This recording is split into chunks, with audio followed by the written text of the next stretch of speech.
Hi, good evening, ladies and gentlemen. Good day, and welcome to Sona Comstar Q2 FY22 earnings conference call.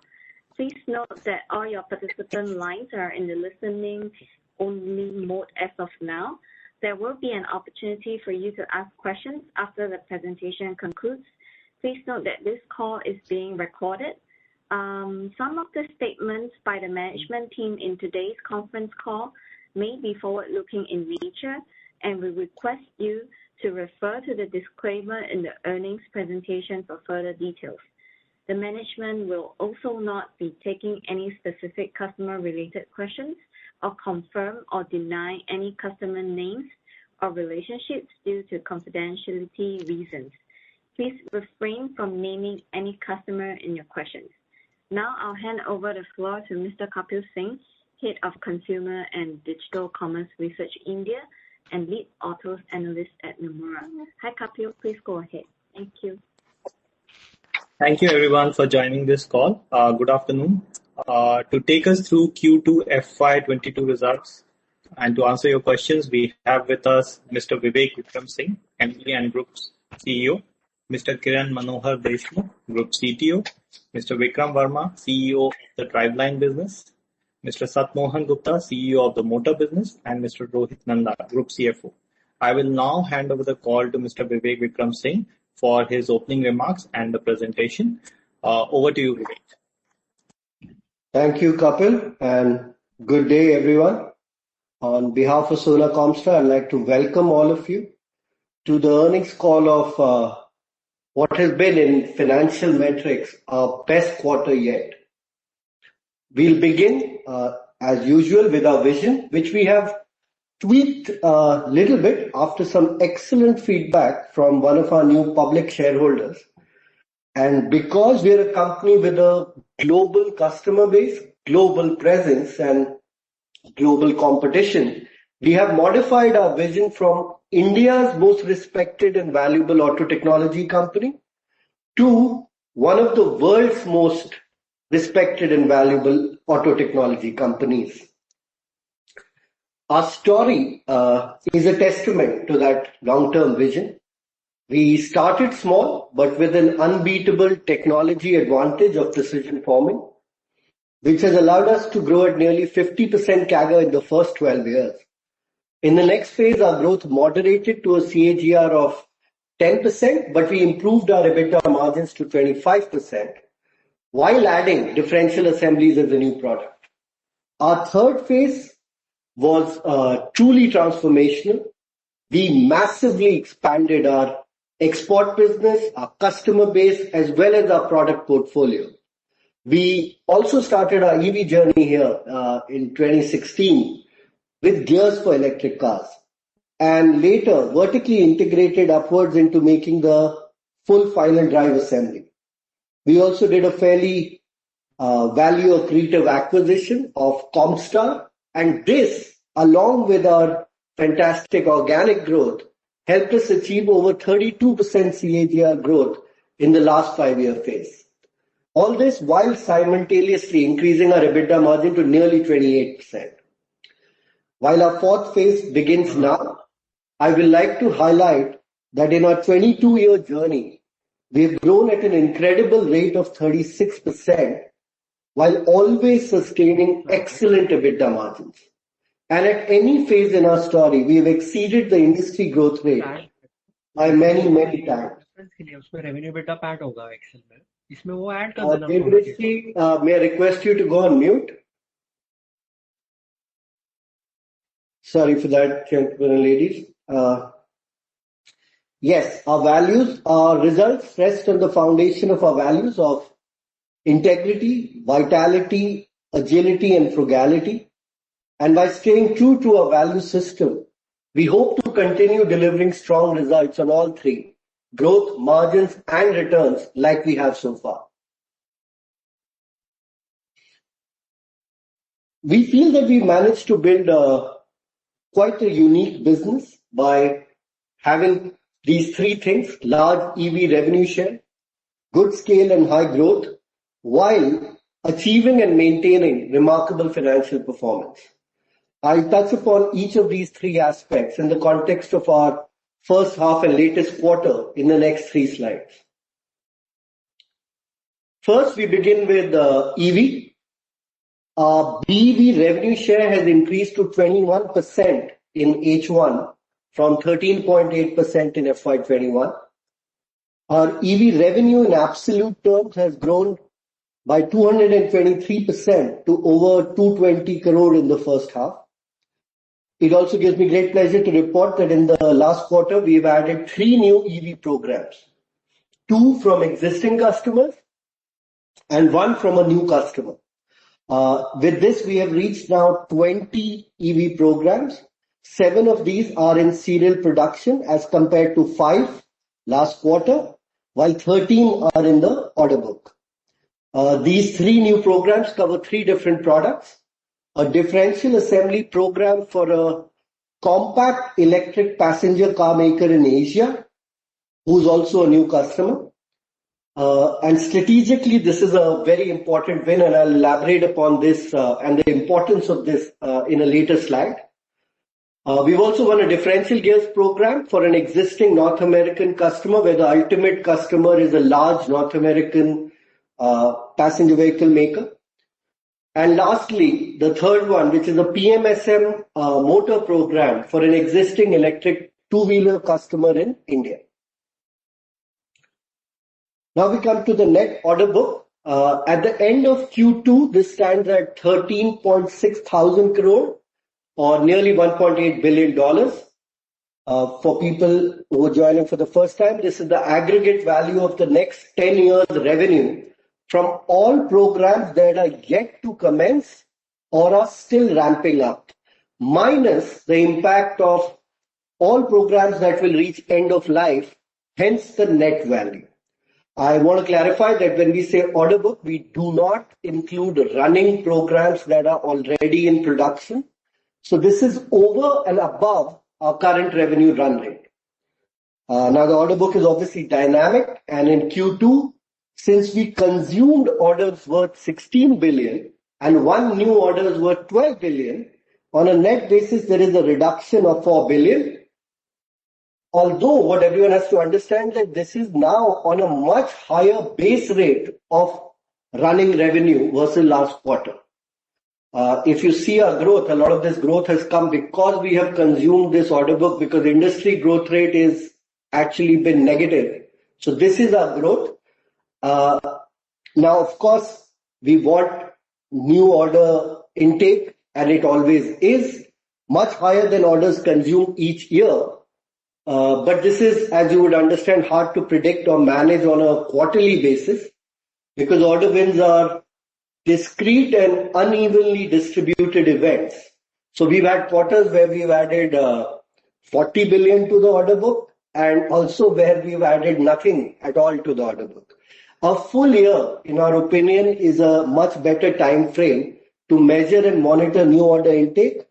However, because this is just our second quarter, we thought we will be completely transparent and share it live as we go along. Another highlight on this is the EV part of the order book. Battery EV or plug-in hybrid as a percentage that has increased from 57% at the end of Q1 to 58.5% at the end of Q2. And because our existing BEV revenue share has also increased in this quarter to 22%, the proportion of revenue from BEV should continue increasing over the next few years. Third, I come to our financials. So first, the quarter, like I said at the onset, this was our best quarter yet. We grew our revenue, EBITDA and PAT by 52%, 24% and 22% respectively. That we've achieved this despite strong headwinds on semiconductor shortage globally, material price increases, freight cost increases, and frankly, each and every input cost is facing inflation these days. This really highlights the resilience of our business. I'm afraid, though, that these headwinds will persist through Q3 and Q4, and the auto market, as well as margins, will continue to remain under pressure from these factors. but as promised to you whenever we've talked before, between 26 to 29% is how we've kept and always talked about our EBITDA, depending on input price variance. To note, our BEV revenue grew by 143%, and it has reached 22%, underlining the pace of electrification in an otherwise very slow or almost negative growth automotive industry. For me, the H1 numbers are more important because they reflect an ongoing business, and I'm proud to report that we've managed to more than double both our revenue as well as net profit over H1 of last year. We had a healthy 27% EBITDA margin for the first half and over 15% PAC margin, while our returns continue to be best in class. Even more important than financial growth, we have managed to improve our global market share in both differential gears from 6% to 6.4%, and in starter motors from 4.6% to 5% in the first 9 months of calendar year 2021, which is a phenomenal rate of expansion from a global perspective. Now, our victories are only meaningful if they are achieved on our priorities and not on an ever-expanding need for more without focus or reason or purpose. So now on to our 4 medium-term priorities: electrification, global market significance, diversification, and lastly, technology, which is how innovative companies like ours survive and thrive over time. In our last call, I'd spoken about how in the driveline business, we were focused on the performance and high performance segment of electric passenger car market, basically 100 kilowatt upward. With our latest order win that I spoke about of a compact car differential assembly business, what it has done is now we can address the entire passenger car space, including the small and mid-segment BEVs from 50 kilowatt upwards. What this does is allows us to supply our gears, differential assemblies, and final drive assemblies to a much wider market. Earlier, it was only US, Europe, and China which were relevant end markets. Now we have a relevant product offering to cater to the emerging small car EV market in Asia and India as well. Now, coming to the motor business, the motor business's core strength has always been making lower voltage motors with high power density and performance. We've extended this strength to making traction motors and motor control units for electric 2 and 3 wheelers. And we've already been fairly successful in the Indian market, where we are supplying to 2 of India's top 5 electric 2-wheeler makers. The longer term aim here for motors will be to keep moving upwards along the power axis and get into traction motors for hybrid and battery electric passenger cars as well. Now, this focus on EV has yielded good results, and while our revenue share has grown 16 times in the last 2.5 years to reach 21%, in absolute revenue terms, the growth is even more impressive at 25 times. Looking at the fact that 58.5% of the order book is EV, this segment will continue to be the fastest growing. Now on to market share, and we continue to increase our market share globally in both product groups and continue to also hold a dominant position in the Indian differential gear market. And if you were to look at it, the biggest reason for our growth this quarter is indeed our market share growth. Because if you look at the industry, there is degrowth in virtually every segment. In fact, the global auto industry had its 3rd worst quarter of sales in the last 3 or 4 years. And our 2 biggest markets, Europe and North America, had their 2nd worst quarters of sales, preceded only by that COVID impacted quarter, which was worse. So if you look at our performance against this backdrop and context, hopefully it would appear even more remarkable, and this is what is translating into financial growth as well. Now, coming to diversification, we begin with revenue cut by powertrain. Two things to point out: the two secular themes, increasing BEV share and the reciprocal trend of our exposure to ICE also reducing in every period, growing from 35% in FY19 to 19% at the end of H1 this year. Moving to geography, I think we are getting into a much more balanced revenue mix with US, Europe, Asia, and India almost all becoming nearly equal contributors to revenue. And this mix will definitely change from quarter to quarter, depending on the performance of these four economies, their end markets, and much more critically, our customers' performance in these end markets. On product diversification, we are happy to report that our journey from components to subsystems and systems is proceeding well. Our revenue share from differential assemblies has grown from 5.6% in FY20 to 24% now in H1. And the second notable point here is the revenue share of ICE starter motors, which is declining every period. Finally, the last one, the one mix that is unchanged, our vehicle segment diversification. The one notable thing here is that the India CV demand is starting to gradually pick up, and we can expect that in the medium term, it could be an additional lever of growth.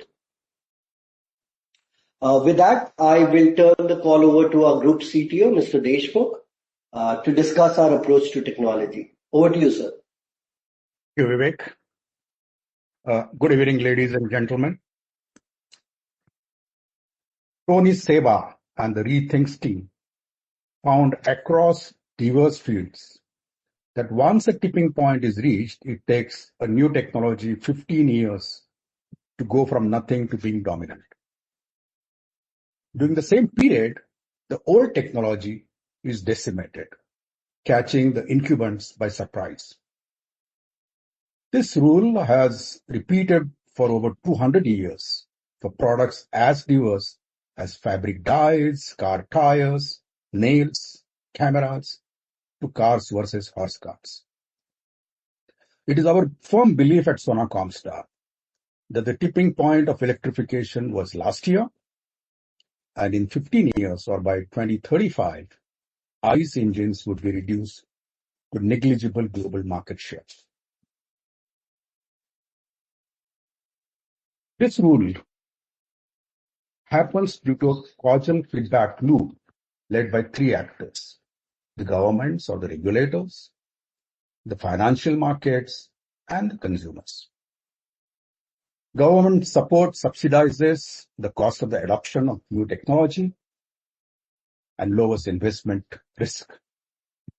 Capital markets reward new technologies with higher valuation multiples and lower cost of capital, thereby attracting more incumbents to switch to the latest technology. The consumers start getting more variety, better prices, and better performance, creating more and more demand. The exact reverse of this starts happening for the old technology players. We have already started seeing this in motion with electric vehicles, and investors, as usual, are ahead of the curve, helping accelerate this trend.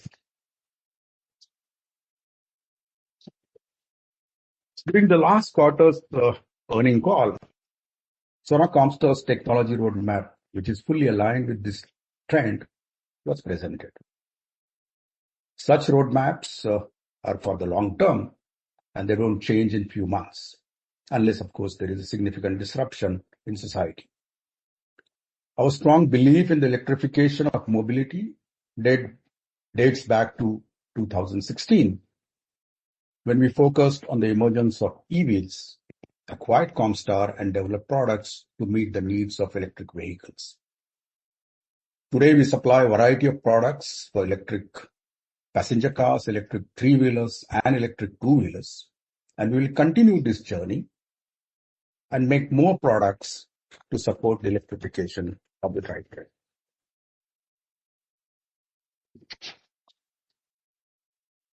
Traditional methods of business excellence are so far focused on optimizing cost and cost efficiency.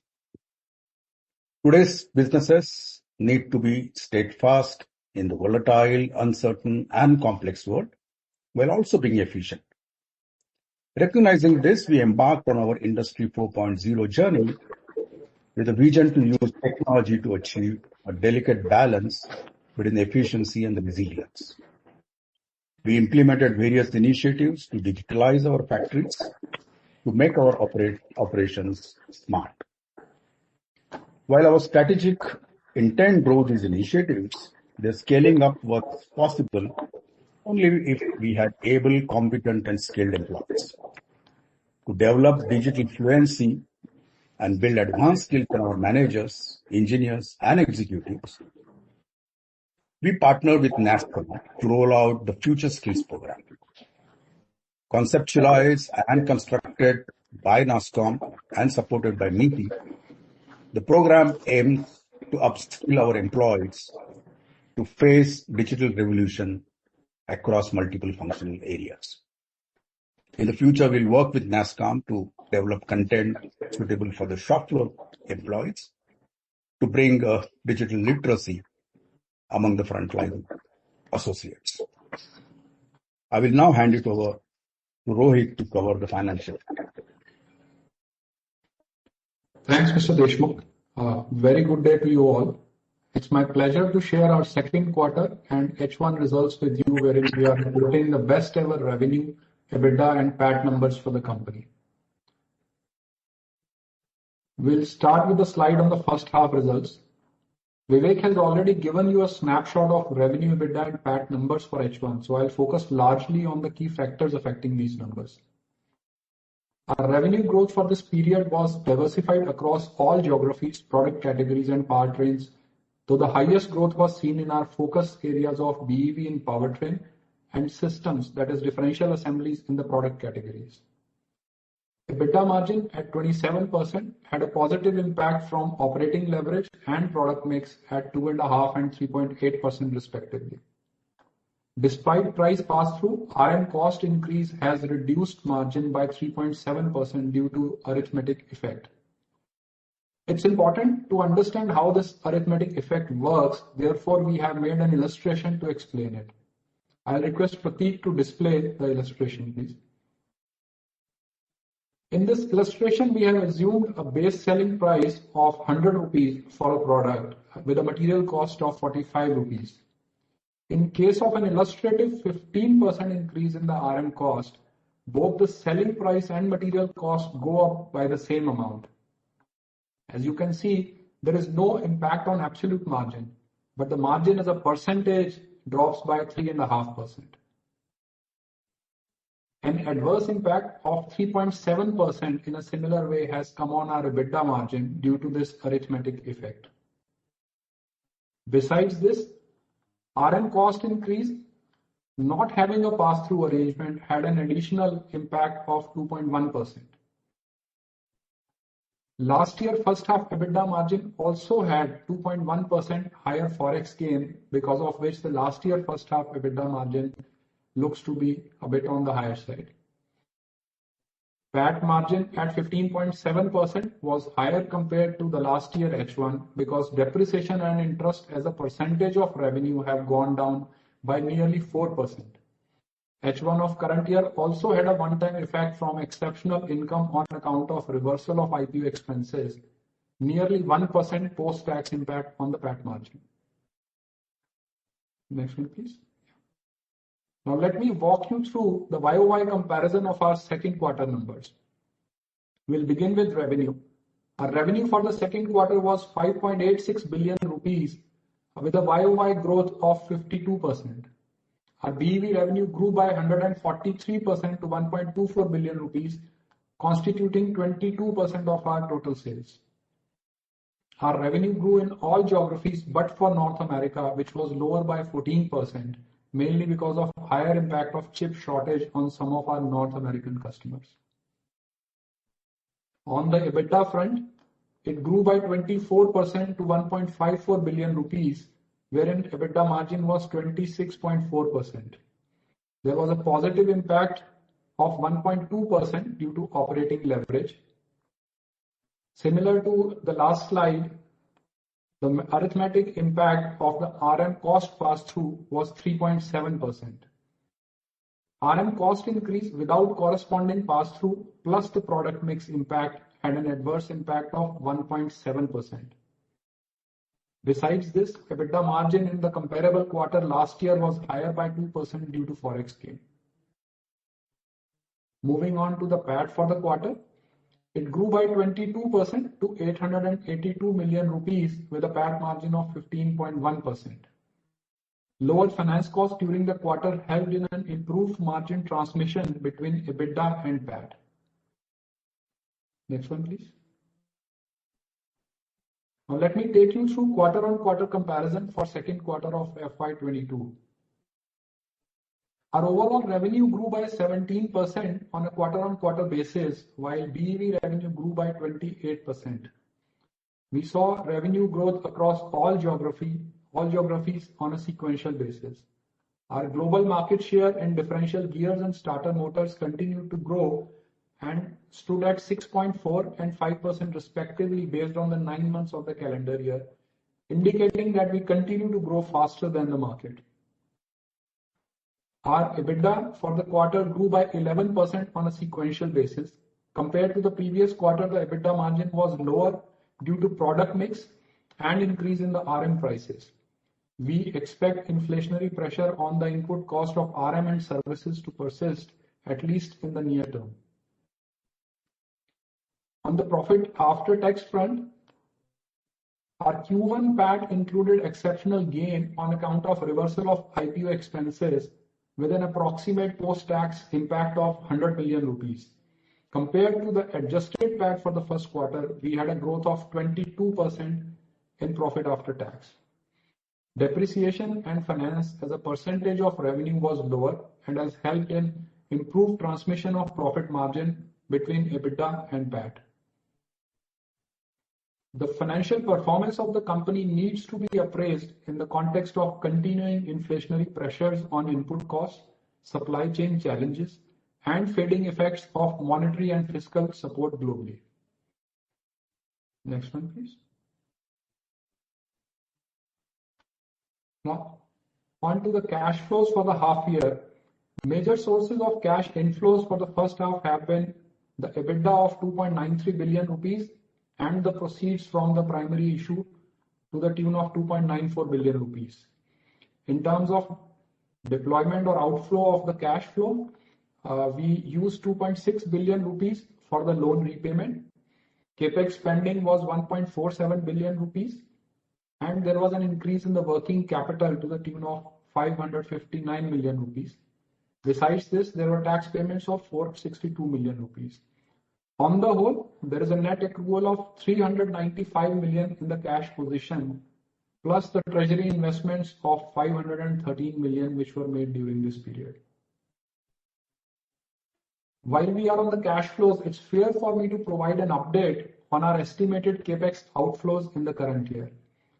Against our earlier estimated number of 6.5 billion rupees this year, the revised estimates are now around 4.5 billion rupees.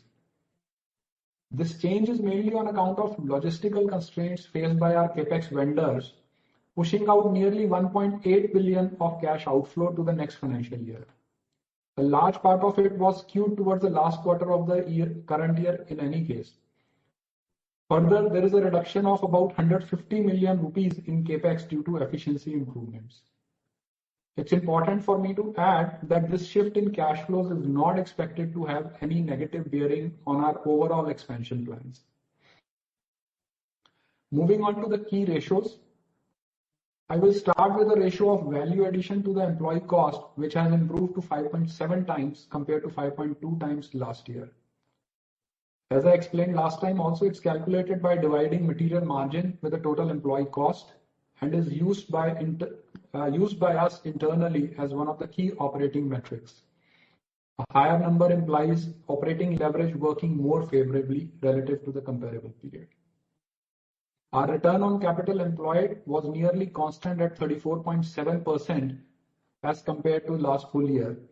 Improvement in the annualized EBIT has had a corresponding increase in the capital employed, and therefore the ROC is nearly constant.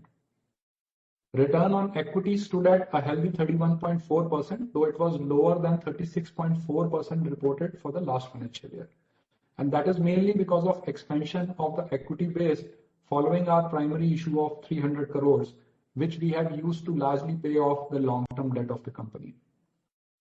Coming on to net debt to EBITDA ratio, net debt of the company is now negative after we've paid down our long-term debt, and therefore net debt to EBITDA ratio has also turned negative.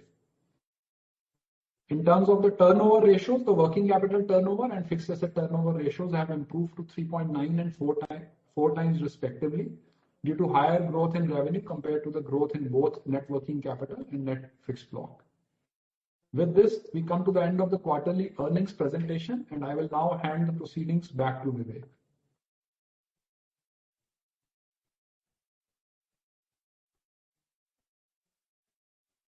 Thank you, Rohit. I think we can head straight to Q&A. I don't think there's much more I have to add.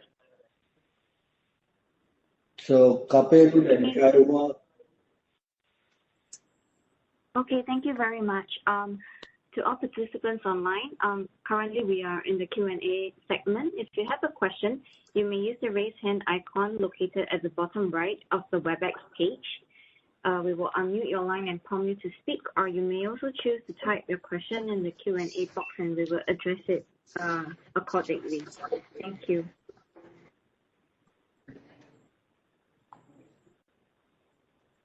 We have Mr. Arora on the line with a question. Your line is now unmuted. Please go ahead. Thank you. Thank you. Hi, team. This is Nitin here from Axis Mutual Fund. Thanks for taking my question. Now, the first question is again, on the point which we discussed last quarter also, and you said that, our endeavor is to outperform the market and, the kind of demand which is coming from the electric. Despite chip shortage, we will try to, do better. And, you have grown even quarter on quarter basis, you have grown significantly, despite the issues. Now, here, the question is that, when we look at the kind of transition which is happening in the market, you stated in your opening remarks, the electrification, every region. Can you throw some light more just to understand the supply chain once more, on the chip shortage side? How, is it still we are very confident to outperform and do better, and supplies would not be impacted, the kind of demand which is coming from the electrification side? If you can talk about that first, and then I have two more questions. Perfect. So first, hello Nitin, how are you? Good to hear from you. Yeah, look, the supply chain continues to remain a problem. The chip shortage is real. This is why I said, and if you guys look at the numbers of the overall world industry, just step back and look at it. It is the third worst quarter in the last 5 years, and that's the data I looked at, maybe even longer. It isn't, Europe and US are really badly hit. Will it continue? Yes, I think it will continue. Why I was confident even last time about our growth was because we were growing more from new orders. So let's say existing run rate was you had 100 rupees of business. That 100 I knew was going to 90, but I had 30 of new business coming. That's why I was confident of going to 120.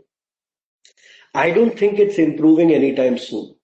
When there are many more people more suited than me and more knowledgeable than me who can comment on when finally the chip shortage will end, but not anytime soon, is our estimate and our assumption while we are working. Will electrification continue? I think electrification is continuing because of all of this. while the chip shortage persists and you have higher times to wait anyway, a lot of people can switch their demand and wait for the electric vehicle. So I think electrification is inevitable, immutable, irreversible. So that's going to continue. How we fare is connected, being a B2B2C player, it is connected to how our customers perform and how they manage to overcome the chip shortage issues. So while in the short term there could be fluctuations even with us, in the medium term, we will always be much, much ahead of industry. If you look at the industry growth rate in US passenger vehicle, Europe passenger vehicle, these are our important markets, right? All of them have seen a double-digit degrowth while we have grown by double digits. Yeah. So that I can promise you that we will always be far better than industry growths. But if overall industry again has the same issues, we are not unaffected. We are part of it, and we will remain affected because even if we can make our parts and supply them, no car can be sold 99.9% complete. So my parts will just sit in inventory if any one person in the supply chain is affected. This answers my question. Thank you. Just dwelling more onto it because you had some client addition, and as stated in the call in starting, I am not trying to get into any client names or client specific thing. I know you don't take those questions. The question is more from the penetration point. You know, when 6 months back, when China was 13% of EV, suddenly becomes in 6 months 22% of the EVs. The question here is that do you see in Visage, because of this, even Europe is going very significantly when we look at the numbers. Is it more of an aberration or because in the last 6 months, there is no new model launches which has come in the electric part. It's more of the existing models which is going and taking the electrification numbers higher. So when in next 2-3 years, the way luxury car makers are trying to launch the model of the EV in next 2 to 3 years time frame, just from a longer term, I'm asking this question to you 2 to 3 years, again, not taking any client specific name. Could we see some more client additions here from a luxury side for you? Yes, is the short answer. We've already got, I think now a fair number of customers. If you, Pratik, can just takes back to that BEV slide, which has number of programs and customers.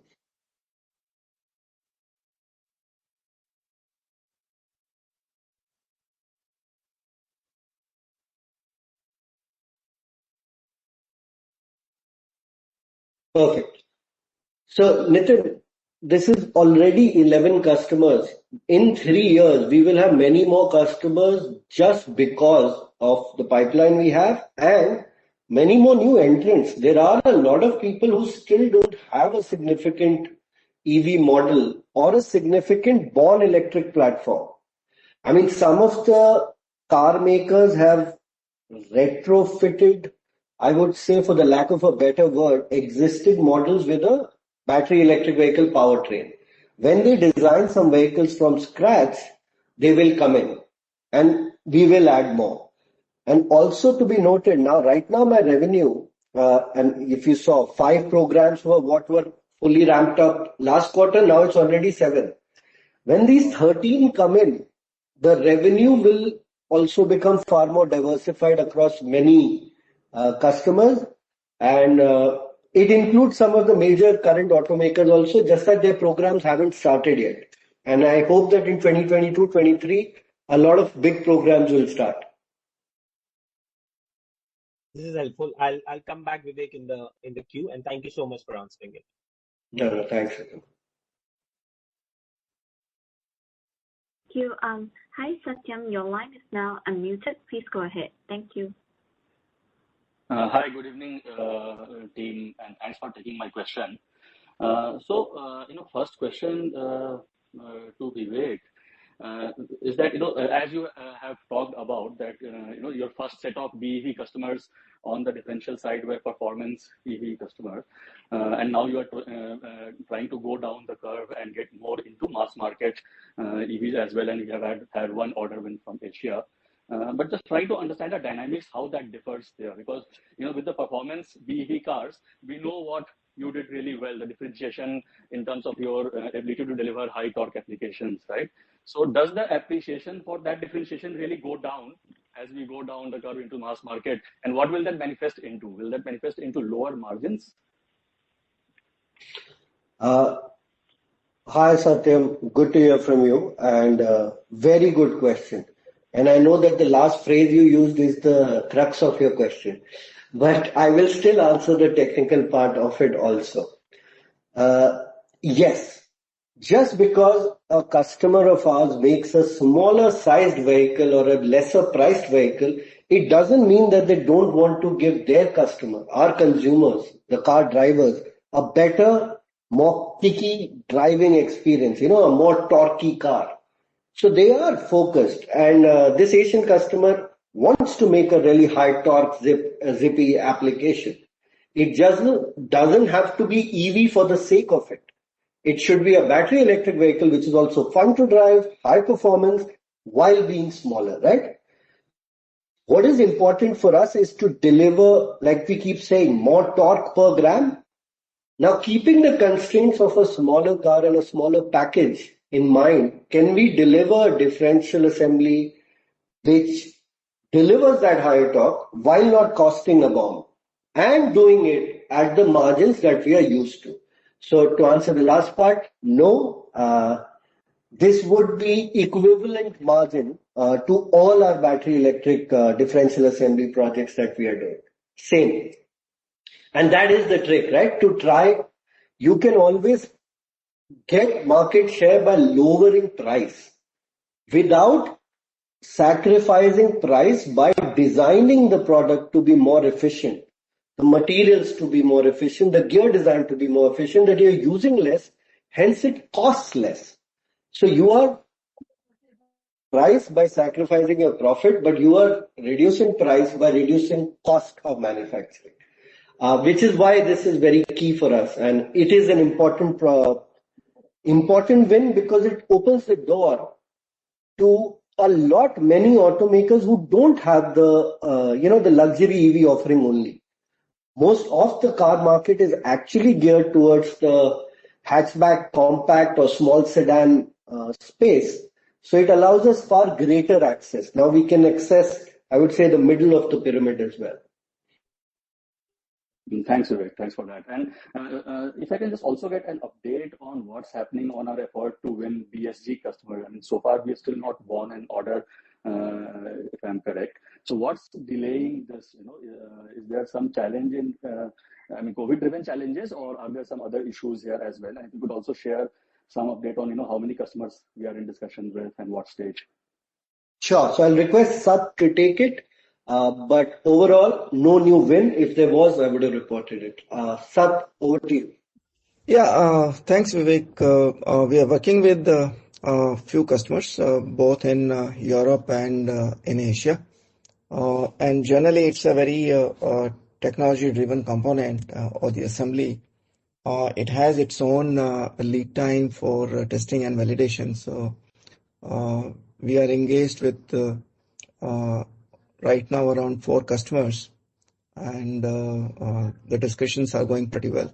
So at the right and appropriate time, as Vivek said, we will inform you on further development.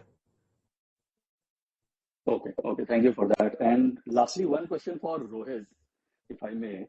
Rohit, so on margin front, our margins slipped a bit, and while top line performance was very good, margins slipped a bit. And especially if I back out what the implied Comstar margins would have been, console minus standalone kind of. So that seems like Comstar margins might have slipped to as low as 20%. So is that ballpark correct estimate? And secondly, how do we improve from here? Because on Comstar side, we don't have a pass-through arrangement or an opportunity to take a price hike or something. And so how does the margins start improving, especially given traction motors potentially could be a bit margin dilutive, is the sense one has. So ballpark, I think the number sounds okay. The number that you spoke about. Now, see, in terms of margin, we've already explained. So in case of even the motor business, also there are both kinds of cases. So we do have material pass through for copper in case of many customers, we do have a price pass-through for aluminum. So steel is the only commodity where we don't have any pass-through. So there are two types of impact which have come on the margins on the motor business side, like I explained for the overall console numbers. One is the arithmetic impact, wherein in spite of the price pass-through, there is a drag on the margins because of the arithmetic effect. And the second is the genuine impact on the margins because of increase in the RM prices. So that's why we did mention that because of the strong RM prices, the margins, were sort of under pressure in the last quarter. Yeah, and to add to what Rohit said, Satyam, the real thing there or the real loss is actually only about 2%. The rest of it is actually just math. What Rohit showed you, that because the base changes and the extra money that you get as reimbursement for material price increase, this sits in your denominator. So the percentage changes, but it's not real on how much did you make in absolute terms remains the same. So 2% is the actual drop. It's not as high as one would imagine. Material prices will cool at some stage. When, I can't predict, and it will come back as it does. We have seen in the last 6 years many of these cycles. That's why I keep saying that it fluctuates. Second, the second part of it, when you're looking YOY, last year we had unusual, actually highly unusual forex gains, which were in our favor, and it artificially inflated those margins at that point. I think also because we do mark-to-market accounting of forex, so every quarter we actually look at the value of all our forex hedges, and that's why there is more fluctuation quarterly basis. But the real drop actually is 2%.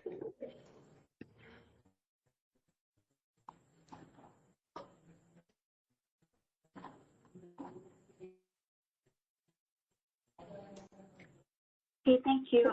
We have Shyam next up in the queue.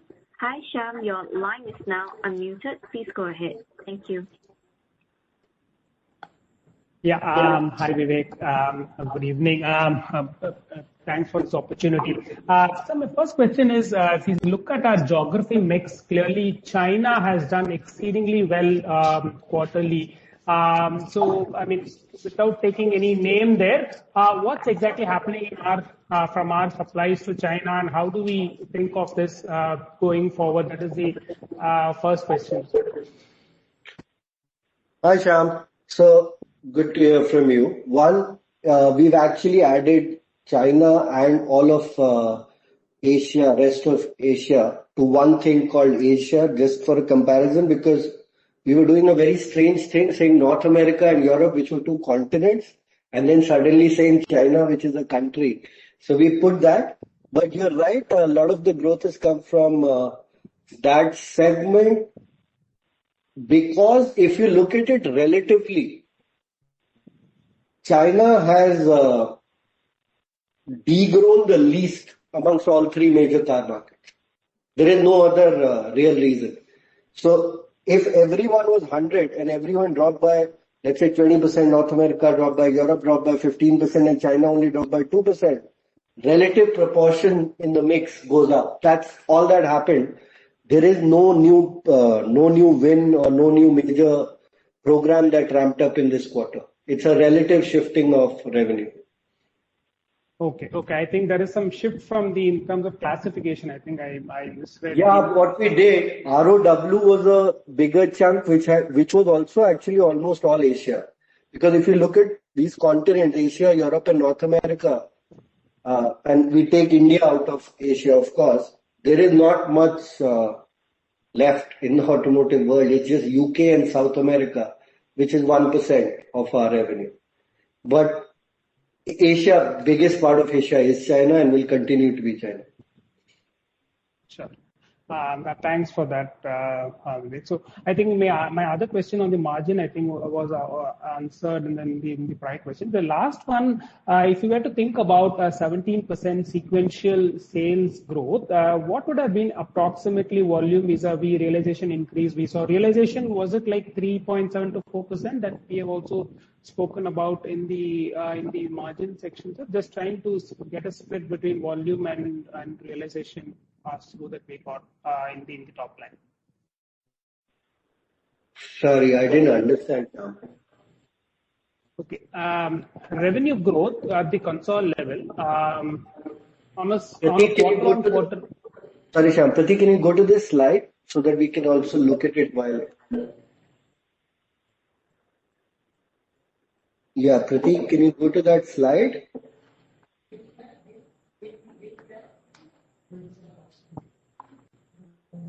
This one, Shyam?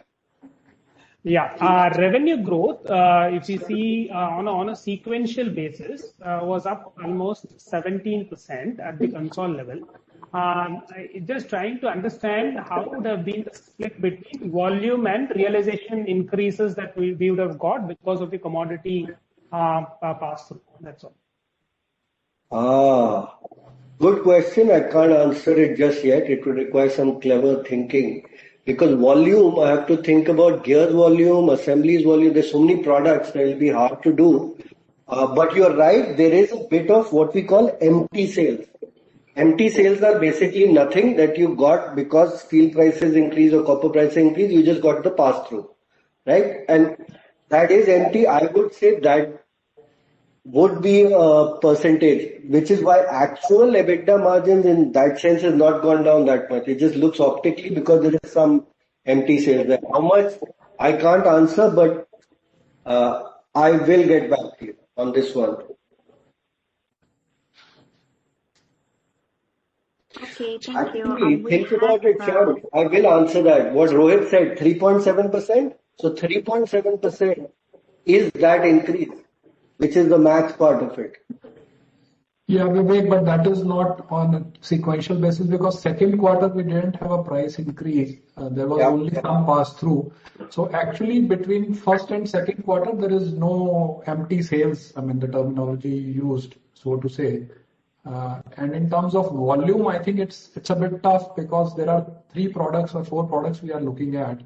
And clearly here you can see BEV revenues have grown faster than the rest of the revenue. So that's a different unit of sale as compared to say the... Correct, and actually part realization won't make sense because even within one type of product, there will be hundreds of SKUs with different pricing. Actually, there are products in gears, for example, there is a gear which is 45 rupees and there is a gear which is 4,500 rupees. So very hard to figure that bit out.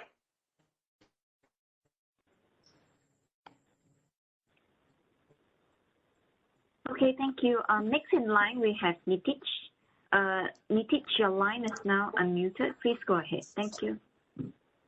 Hi, good evening, and thanks for taking my question.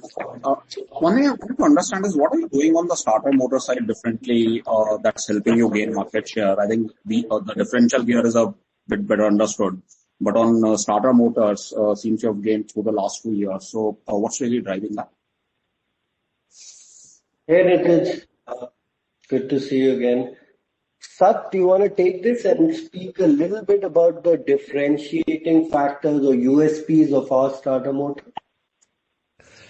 See, Nitij, I mean, for starter motor, it's the power to weight ratio and also the durability cycle, which we are offering to our customers. And most of the growth happened in a segment where both are very critical for the vehicle.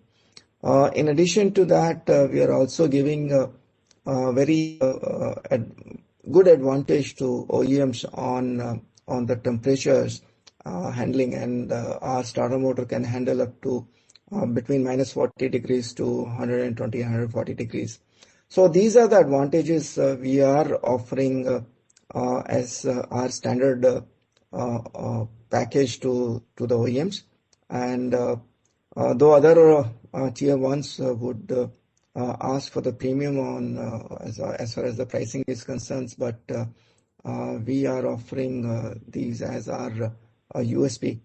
The other factor which contributes for us is to the response to the concerns or response to the customers on their application. So we don't just give our standard starter motors, we work with OEMs and we give them application-specific solutions.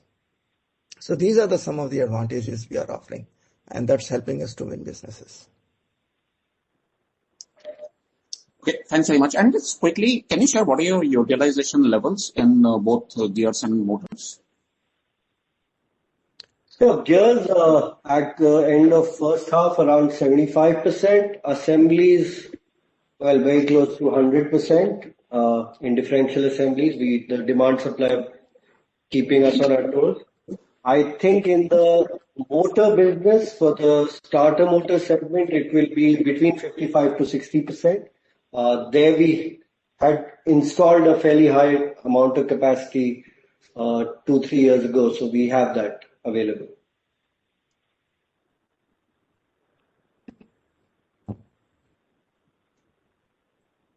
Okay, thank you very much. Next in line, we have Jinesh. Jinesh, your line is now unmuted. Please go ahead. Thank you.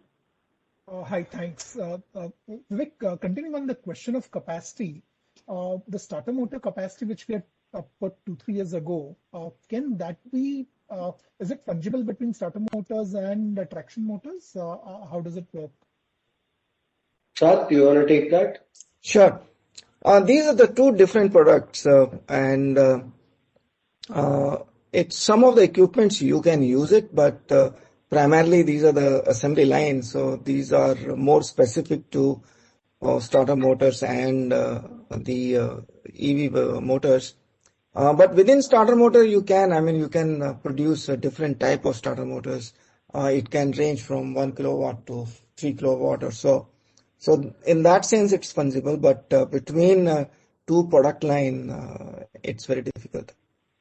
Yeah, and to add to that, Jinesh, the motor business, both traction motors as well as starter motors, is not that capex intensive compared to the gear business. For around 600 rupees of investment, you get about 3,000 rupee revenue on starter motors. So 1:5, 1 rupee, capex, 5 rupee revenue. So it's because it's an assembly business, right? So it's a lesser capex. Right.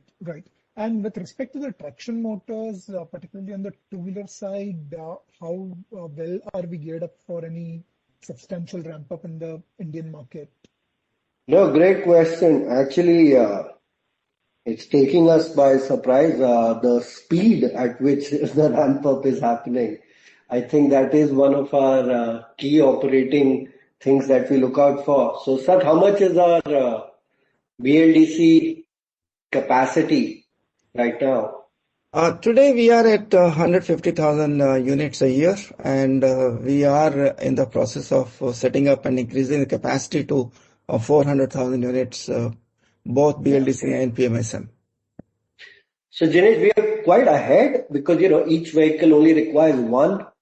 And last year it was only 25,000, and we were at that time 100,000 capacity. So we were quite ahead in terms of capacity and what the industry was. But looking at the fast rate of growth, we are staying ahead of, the demand curve.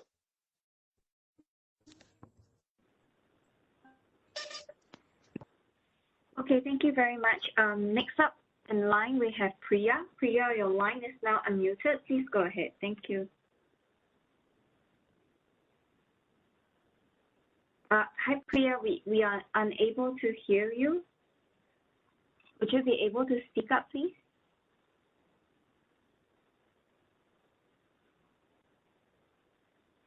Okay, maybe we move next in line while Priya sorts out her headset issue. We have Kishava. Kishava, your line is now unmuted. Please go ahead. Thank you. Hey, thank you for providing me an opportunity to ask question.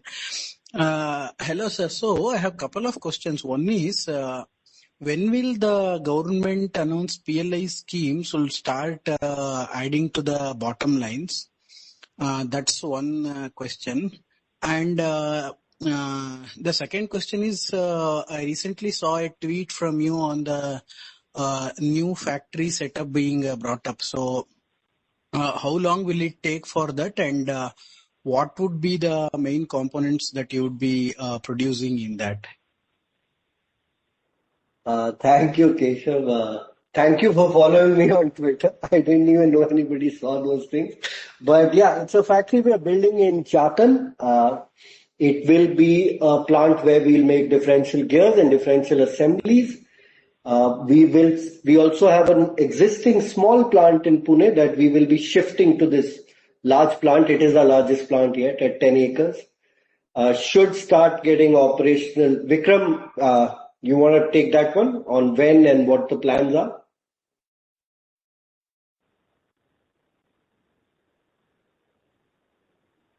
Vikram? Yeah, sorry. Yeah, I didn't know where to unmute. So this the new plant we are targeting by end of March or April, which should be in production. But this will be first phase will be to shift our existing, as Vivek explained, our existing Pune plant is actually a very small plant which is overflowing.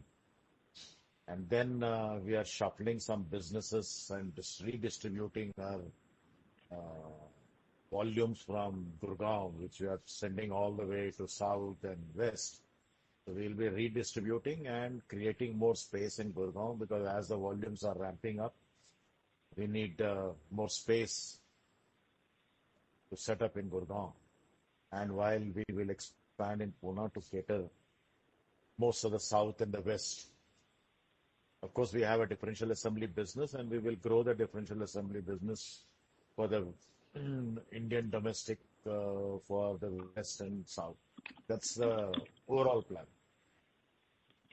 Thanks, Vikram. And on PLI, Keshav, we have applied. We don't know whether our application will get accepted and we get enrolled. And when the money comes, I think the scheme clearly says that FY 22-23 will be the first year of when they will evaluate, and the payment or the cash flow, the payout from the scheme is, I think, in FY 23-24. So yeah, we don't know any more than what is already out there in the public domain and what has been announced by the government. We will apply. And what will happen to our application and the certainty of getting any incentive is unknown at this moment.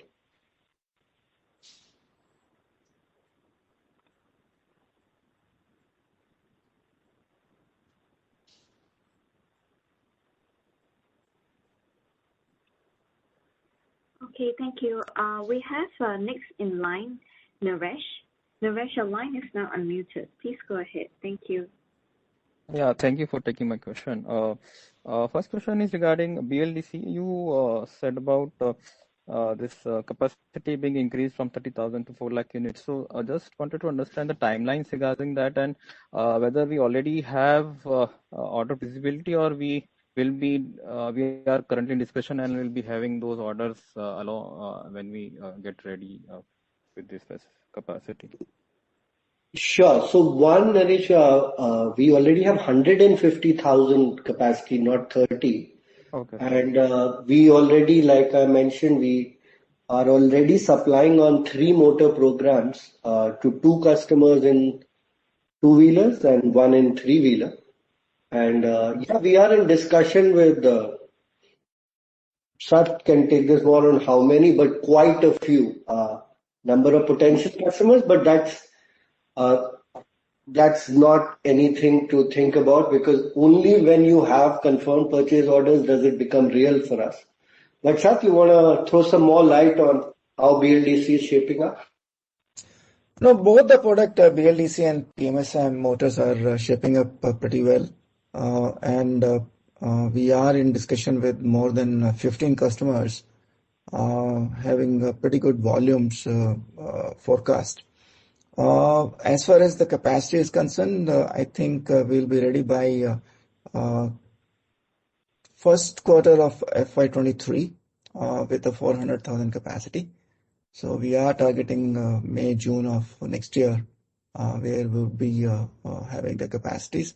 And we are assuming that, in that period, we will have pretty good customer base and the products. Understood. Second question again on margins. You have many things clarified already, but again, sequentially, if I see the gross margins and one of the comment you highlighted, there was no price increase quarter to quarter we have taken. So I assume then everything is volume quarter to quarter, the sales growth. The gross margin dip there means the raw material inflation has not been passed on. So is it right understanding? And how much?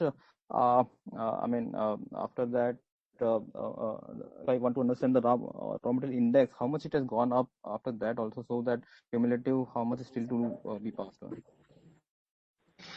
Yeah. So if we look at sequential slide, Pratik, can you please go there? Q1Q comparison. So basically, there is a slight fall in the margin on a sequential basis, and like we've said, it's actually a mixed impact of product mix, and also there was some delayed price increase pass through to our vendors, which has impacted us in this quarter. So although there is no increase in the RM prices as such, but there is a slight impact which has come in this quarter because we could manage to delay the price increase pass through to our vendors to this quarter. And to answer your other question, actually, I think April was the last when the steel prices actually were increased. Apart from that, everyone should remember there is also freight, which has gone up by many times, not percentage. It has gone up by many times, freight rate. 4 or 5 times. Yeah, and being an exporter, you have to absorb those things. Operating leverage, and because we are growing, we are able to absorb those and keep the margins where they are. Otherwise, it is a very inflationary environment.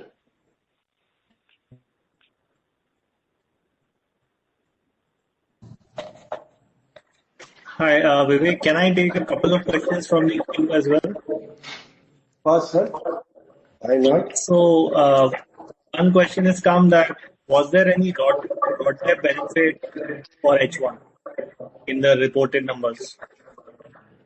No. Okay. So, Kapil, this is what Rohit meant by, in his very broad statesman-like line of, removal of fiscal and whatever benefits that the regulators. Actually, till last year, and this is one of the things I wanted to highlight, that last 2 years, a lot of things have been gone. MEIS is gone. RoDTEP was supposed to come and help bridge that gap for exporters. It has not. We used to be in the GSP regime with US when we exported to the US. That benefit is gone. We are not on that list anymore. So there were a lot of incentives available to exporters in general, which are all gone. Which is why I keep maintaining that the fact that we are still between 26 to 29 is quite remarkable after all of these things gone away.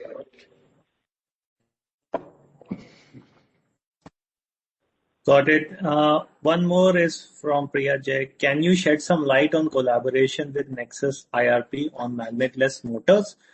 What is the expense incurred due to same and projected ROI? Okay, I'll ask Mr. Deshmukh to answer that, but projected ROI is not something we have calculated or will calculate, to be honest. If innovation is subject to the whims of ROI alone, there will be no innovation in the world. Something that doesn't exist, how do you calculate the market of that? If we all became people who judged every innovative step by just measures of how much money it will return, there will be no innovation. I mean, there is a very good book called Innovator's Dilemma that I'll guide everyone to. And the classic mistake that big companies make when they look at new products or new innovation like a magnetless motor is this. What is the size of the potential market? Market is not big enough, let's not do it. What is the IRR? What is the ROI? We have not. If we had been that kind of company, to be honest, we would have never made the drive assembly for EVs. At that time, when we made it in 2016, There was no market. So that I can assure you, we will not be that company. So we have not and will not calculate it. What is the expense and status, Mr. Deshmukh? You can brief everyone on. So the difficult part of the question, Vivek has answered. The electric motors that we make and everybody makes has got magnets. And especially for the high efficiency motors, which go into drive applications, these magnets are made from rare earth metals. And this material comes from China, or 75% of, or 90% of this comes from China. So two problems. One is that it has to be imported from China, and because of geopolitical reasons, the prices fluctuate. So you can't be sure about when the prices will go up. Over last 10 years, these prices have gone up and down by as much as 3 times. Second problem is, in a typical motor, the cost of these magnets, especially magnets, high performance magnets of this rare earth type, costs anywhere from 20% to 45%, depending upon the type of motor and configuration, etc. So it's a big chunk of the cost. What we are trying to do with IRP, with the Israeli partner, is co-develop electric drive motor for initially for 2-wheeler, 3-wheeler application, which will not have magnets. So once we develop a motor of that type, and good progress has happened so far, but right now it is in very early stages of development. We hope to complete this in next 18 months. When that happens, when we realize that, we will get a big cost reduction. We will be free of uncertainties of the magnet cost, and therefore we should be able to get more market from our customer. Ultimately, the benefit of this will go to our customers and to the end consumer. I hope I answer your question. Thank you, sir. I mean, yeah, it is worth doing because it makes, like Mr. Deshmukh said, it makes the product lighter, more certain, less polluting, because neodymium mining is a very polluting activity, and eventually makes the electric vehicle cheaper for the end consumer. Hence, it pushes the boundaries of electrification and creates more market, which is why it is worth doing, and we will do it. First, we will make the product. If we do succeed, then we will look at how much market, how much the capex would be behind it, etc.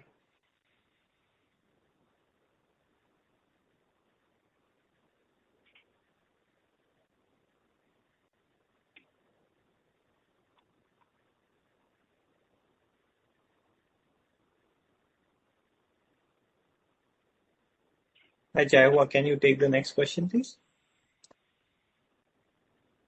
Okay, next on the line we have Mahesh. Mahesh, your line is now unmuted. Thank you. Hi, sir. Thank you for the opportunity. On capital expenditure front, you said this year we reduced from 6.5 billion to 4.5 billion. So will this capex go to next year? Yes, most of it.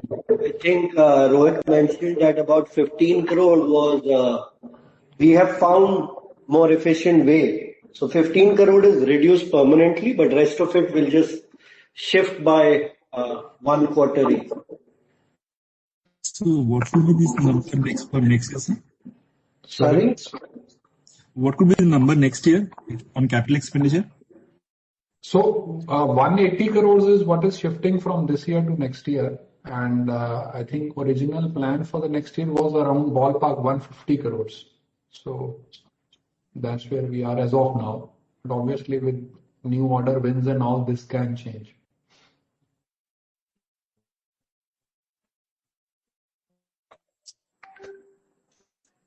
Thank you, team. Due to time constraints, this was the last question that we could take.